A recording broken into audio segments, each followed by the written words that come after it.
Ticket വരുമാനത്തിൽ കെഎസ്ആർടിസിക്ക് സർവകാല record. ഇന്നലെ ആകെ വരുമാനം 13.1 കോടി രൂപയാണ്. 27.38 ലക്ഷം യാത്രക്കാരാണ് കെഎസ്ആർടിസിയിൽ യാത്ര ചെയ്തത്. കഴിഞ്ഞ വർഷം ഡിസംബർ 15 ലഭിച്ച 11.53 കോടിയായിരുന്നു മുൻകാല റെക്കോർഡ്.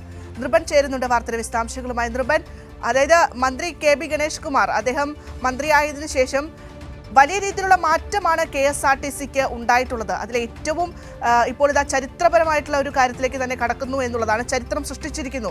കെഎസ്ആർടിസി സർവകാല റെക്കോർഡ് വരുമാനമാണ് ഉണ്ടാക്കിയിരിക്കുന്നത്. വിവരങ്ങൾ.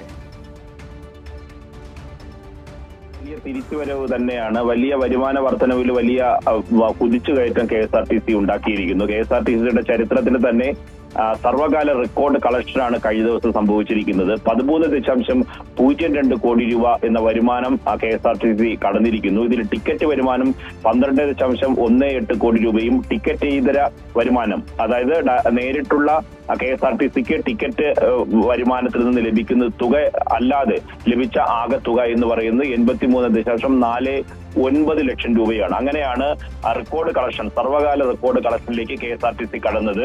13.32 കോടി രൂപ കെഎസ്ആർടിസിക്ക് വരുമാനമുണ്ടായി. കഴിഞ്ഞ ദിവസം ആകെ സർവീസ് നടത്തിയത്, ഇന്നലെ നടത്തിയ സർവീസുകൾ 4952 ബസ്സുകളാണ് സർവീസ് നടത്തിയത്. ഇതിൽ 27.38 ലക്ഷം യാത്രക്കാർ ഈ കഴിഞ്ഞ ദിവസം കെഎസ്ആർടിസി ആശ്രയിച്ചു എന്നതാണ് കണക്കുകൾ പറയുന്നത്.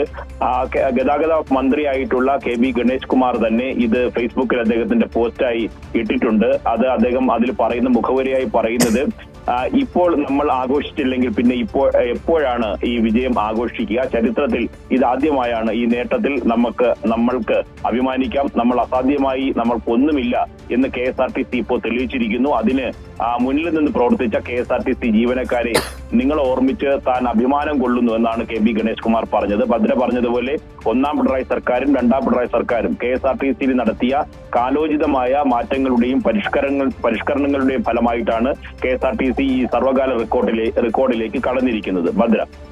അതെ, തീർച്ചയായും നൃപൻ. എന്തായാലും ചരിത്രം വഴിമാറും ചിലർ വരുമ്പോൾ എന്ന് പറയുന്നത് വെറുതെയല്ല. കെ.ബി. ഗണേഷ് കുമാർ ഈ മന്ത്രിയായതിനു ശേഷം വലിയ മാറ്റമാണ് കെഎസ്ആർടിസിയിൽ ഉണ്ടായിട്ടുള്ളത്. കർശനമായ ചില നടപടികൾ സ്വീകരിക്കുന്നതും നമ്മൾ കണ്ടു. മാതൃകാപരമായിട്ടുള്ള നടപടികൾ സ്വീകരിക്കുന്നത് കണ്ടു. ഇപ്പോഴിതാ വരുമാനത്തിലടക്കം വലിയ രീതിയിൽ ചരിത്രപരമായിട്ടുള്ള റെക്കോർഡ് ഉണ്ടാക്കിയിരിക്കുന്നു എന്നുള്ളത് തന്നെയാണ്.